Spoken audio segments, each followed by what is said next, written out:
Now, the 10-minute drill. This is a big one. On 1010XL. Let's go, let's go, let's go. Hit it. All right, sports concepts and rationalizations coming your way. We call it the 10-minute drill. We do it each and every day, except Tuesdays. At the end, I think we have a wonderful prize pack. Is this still... the run continues, Are we Dan. still going to see Chris Stapleton? Yeah, stay tuned. At the end of the 10-minute drill, one lucky Googan will win a pair of tickets to see Chris Stapleton Tell you what. on October 13th. We gave out some concert tickets to another October event. October looks pretty good down there, Dave. October's looking pretty tight. There was another, another big name October. Yeah, we just did it. It was a country. I think it was a country star too, but I'm not positive. But we just did it. Yeah, it was Zach Brown Band. Zach Yeah, Brown there you Band. go. Yeah. Man, you can go Zach Brown and Chris Stapleton back to back. That's pretty cool. Pretty if strong. you like that, I mean, I'd be there. Except that it's Friday nights, right?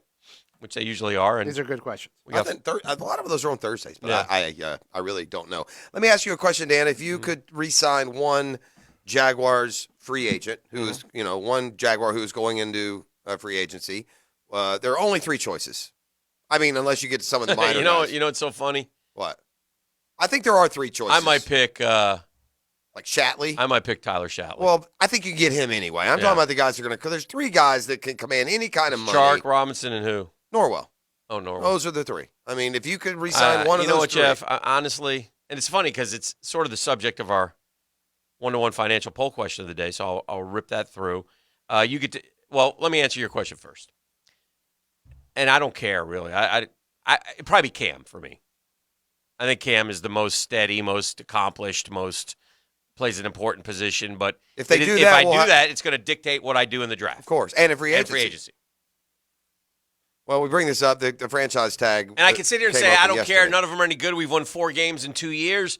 But then again, I don't want to let good players go. Again, Cam Robinson is the most debate. I need someone to – is he good? Is he great? What is he? He's good. He's just a good left tackle? Seems to be. If you know you can get a great left tackle, well, you get a great left tackle. Like Tony shook me up because he said – the injuries with Armstead. Tony shook me up on, well, I'd keep – Yeah. Cam over Armstead. And I'm like, well, then why am I going to pay Armstead all this money? Yeah, then let's just re-sign Cam.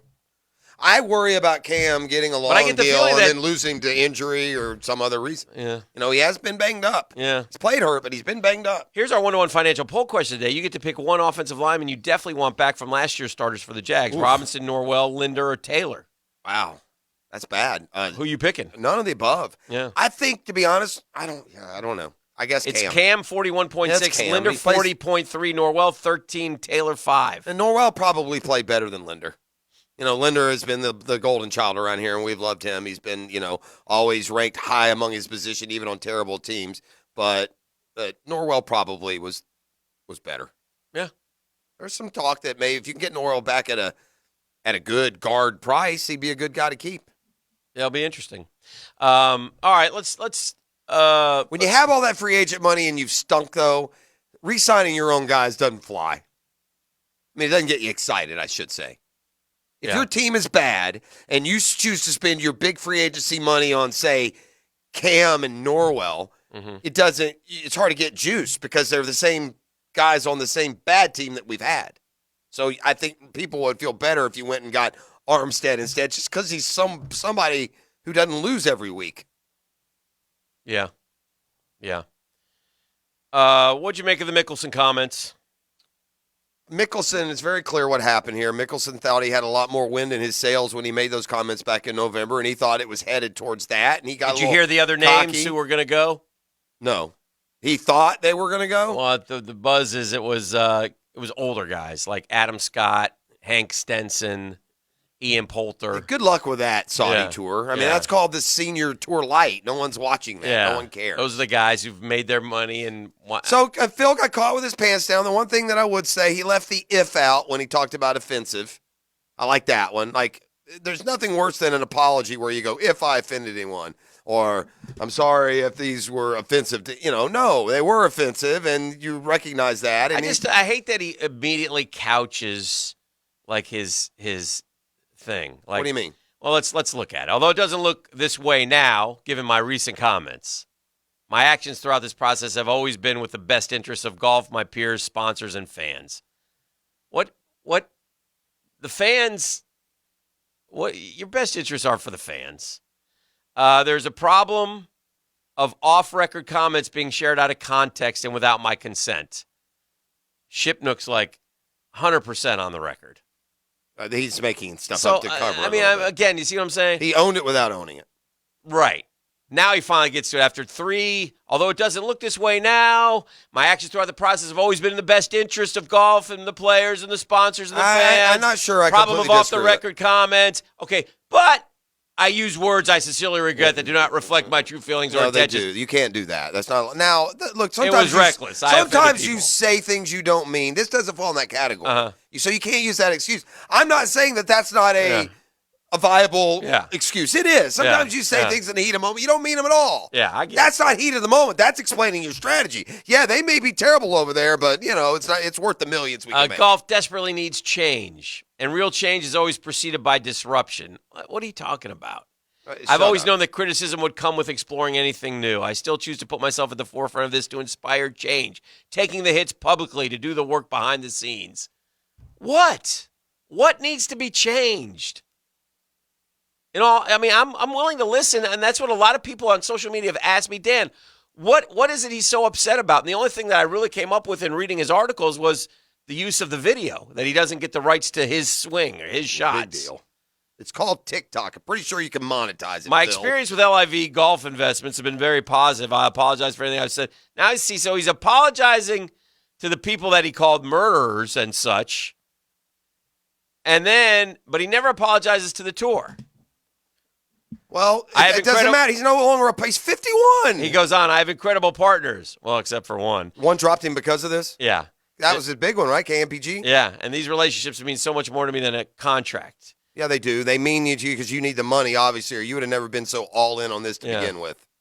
So, look, we knew that the apology was coming, that Phil was totally wrong because our buddy Glenn Cohen was awfully quiet through all this conversation the last couple of days, and he's certainly aware of the ins and outs of it, and it wasn't like he tried to shade this one way or the other. He said a dumb thing. It revealed his true greedy thoughts. Such a shame. There's no way to get around it. Phil Mickelson peeled back a layer of Phil Mickelson and let you know what he's all about. Yeah, that was bad. You can't get away from it. Bro, you were at the top. You won a major. Oldest to win a major. You had it. By the way, go play some senior tour events and enjoy. You've also enhanced. You've crushed back the teats, the choker, Yeah. all these kind of labels. Tiger's, the Fig Aaron Jam. Boy, Fig Jam, all that. Yeah, it was all gone. You've overcome it all, and then you had to peel it back and tell everyone again what you really are: a greedy so-and-so out for himself only. And then and to say the PGA Tour is manipulative, it hasn't worked again. In 1990, they paid $240,000 to win the Players. Man. It'll play $3.6 million this year. And by the way, Phil, doesn't have anything to do with you. You can thank your guy Tiger for that. Yeah. So yeah, it was bad luck. Disappointing. And I listen. The only thing I appreciated about the apology was leaving out the if when it came to offensive. Yeah. Because I hate when they go, I apologize if I offended anyone, or to those who I may have offended. No, I don't mind. I've never minded him being outspoken. I don't. I love people who share their opinion. But do you think right now that CBS would touch him? He's so good on TV. I don't know. I don't know. Now, maybe it'll blow over, take a month off, come answer some He's going to get questions. in the bunker. He'll come back at the PGA. Hey, remember I won this. Yeah. Hello, everybody. Hi, Big I'm smile. back. Hey, taking pictures at noon. Thumbs up. Right. Thumbs up. Yeah. Remember the thumbs up? Thumbs up. I think he got a little just full of himself. I think with this is because I'm telling you, gang, those are you at young. You look at Phil Mickelson as nothing but an ultra popular player, a people's choice, a guy. Yeah. That's not always been what Phil Mickelson was. No, the boys. He was a silver spooned, underachiever, right? Who would get in position and would blow it, would do stupid things, and so he never had like these ultra likability about him. Well, And he had worked himself out of that. He was, with Tiger, the most popular player golfer on the planet, it was Phil Mickelson, and he's done some damage to that for sure. he annihilated Tom Watson, the Ryder Cup, right, if you remember. yeah. And he was wrong about that too. And then he, because he wanted to, He changed the Ryder Cup, yeah. aspects of it. I'm the hero. Look at me. I don't know, man.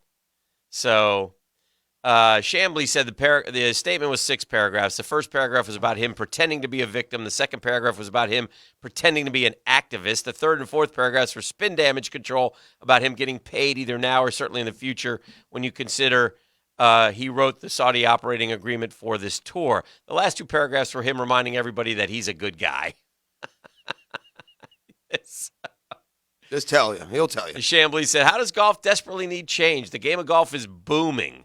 Golf manufacturers, for the first time ever, having to deal with supply. Do they have enough supply to furnish all these fans of the game that are out there playing in record numbers? The PGA Tour is doing extraordinarily well. And again, the other thing about the PGA Tour this kind of it's all the help they do. Oh my God! charitably. There's no professional sports organization that does as much for charity as the PGA Tour. We said just last year, and people go out there and volunteer so they can to help people in their community. And I don't know, man. Last year on PGA Tour, yeah, the top 124 golfers, $1 million. They all made $1 million.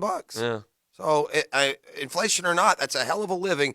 Because by the way, gang, and no one's discounting the work effort of what it takes. Golf is the most pampered. Golfers go do for a living what we all pay to do on vacation. Give me a break. Playing any child sport for a living would be awesome, but golf is the cushiest, easiest, longest lasting of all the pro sports. There's no physicality. There's no breaking down of the other opponent. There's no defense. Yeah. It's a walk in the freaking most beautiful patches of land in the world that you get paid astronomically for. One more thing from Chambly, who's Lefty took down Tom Watson after the U.S. Ryder Cup teams lost to the Euros in 2014. Chambly said Mickelson called him a few days later because he criticized Phil. And the two talked for around 30 minutes when he told me all kind of bad things about Tom Watson, trying to make the case that this was all Tom's fault, not his fault. When he hung up, I thought it was Phil at his manipulative best, trying to call me to put words in my mouth so that I will not continue to criticize him. What was I think even more telling after that was that a week or two after that, I began to hear the other journalists essentially, almost verbatim, spitting out the very words that Phil had told me about Watson, which made me think Phil probably called numerous journalists, again, trying to work both sides of the room so that he could come back, wrap his arms around the Ryder Cup as if he were the triumphant savior. I guess meanwhile, he's the one who had been punching holes in the boat, but he wanted to steer it into the harbor and act like he was the heroic captain. Yeah, that's fair. That's kind of what is the knock has been on it. Fraud, phony. Yeah. Fig jam. Fig jam. Right, all these. All right. And tell people what Fig Jam stands for. No, I won't. Oh, okay. It's got too many. It's got a bad word. The F Beef. in there is not stand for friendly. Let's just say that. Yeah. I'm good. Just ask me. I'm great. Just ask me. Yeah, I'm great. Just ask me. Yeah. With the F at the beginning. All right. For friends. I didn't think it was possible. Friends. I am so to the point. Oh no. With the denigration of just the deterioration of officiating, I can't stand another day. I'm ready for officials to be banned. Let's save the money. Any sport. What happened? Let's call our own fouls. Let's let the opponent coach call balls and strikes. Oh. Anything to get these menaces off my television and out of the game. Oh, you missed the all-timer last night then. What is if you don't know the story of UConn head coach Danny Hurley I saw and that. what happened, that's unacceptable. Those referees should be hined and quartered, man. Danny wasn't happy about They that. should never be able to ref anything, not upward basketball. Was it Eggs Benedict? I don't care who Was it Teddy was. Valentine? Who was it? Last night, UConn is playing Villanova. It's a great game in the Big East, and Yes. UConn ended up winning. But Danny Hurley, the coach of UConn, late in the first half, picked up a technical foul after yelling at an official and slapping the side of the scorer's table. All right? So they give him a T. Teed him up. Hurley then turns to the home crowd and does this. Yeah. Does his arms. Yeah. Tries to get the fans hyped up. Okay. What is the egregious, Tossed him. arrogant, Tossed him. narcissist of a ref do? Tossed him. Gave him another tech and threw him out of the game. How can you give a coach a technical for turning to the fans and waving the crowd up? How? These guys are out of control, man. Can I ask you a Big East question? So out of control. Can I ask you a Big East Sure. question? Who's the coach at Georgetown? Is it still Pat? Yeah, I'm pretty sure it is. That's what my guess would be. You know what their record is this year? Not good. 3 and something? 0-15 in I didn't- conference. Well, and 3 and something overall? 6-20 overall. And yes, it is Patrick Ewing. Is it Pat? Yeah, Yeah, Pat still can't Pat. coach.com. Let's get rid of him. I mean, seriously. He's You're got at Georgetown and you're 0-15 in the league. And by the way, this ain't Chris Mullen and Pearl Washington. This is not the Big East of the mid-'80s. They are 6-20 overall, 0-15 in conference play. They opened with a loss to Dartmouth this year. Big John is rolling over on that one. Ooh, Pat, by the way, is now Big Pat. He's as big as John was. Pat is overall he's 68-79, 26-59 in Big East play. Yeah, no, I think they took him to a tournament He one did year. last but- year. Yeah, it's time to move on. They lost in the first round. From Big Pat. Also had a first That, round. by the way, NIT berth. and just for the record, just for some context, Yeah. that's a power brand basketball team that's got the wrong coach and is struggling. Yeah. That's what it looks like. Yeah. It doesn't look like 17-11 in Yeah. a bridge year. That's not what a Yeah. coach that needs to be fired looks like. Right. It looks like Pat Ewing at Georgetown, where you're way under 500 in your career and, Who's a coach- abominable this year. Who's the coach at St. John's? And it's not Lou Carnesecca. Yeah, no, I just saw. It's not Chris Mullen. I watched them play UConn. That's a name. I don't know. You don't know? No, I saw him too. It's like a. You did see him? I'll look it up. Seems I want to say there's a lot too many consonants in the coach's name. Is there? No, I could be wrong. It's just in my mind. That's what I'm stuck on. I've watched too much college basketball lately. There's a lot of different images flashing. That's definitely not. That's Mike Anderson, Oh, Mike Anderson. That's who it Yeah. is. Yeah, a lot former of. Arkansas coach. Yeah, correct. Yeah. UAB.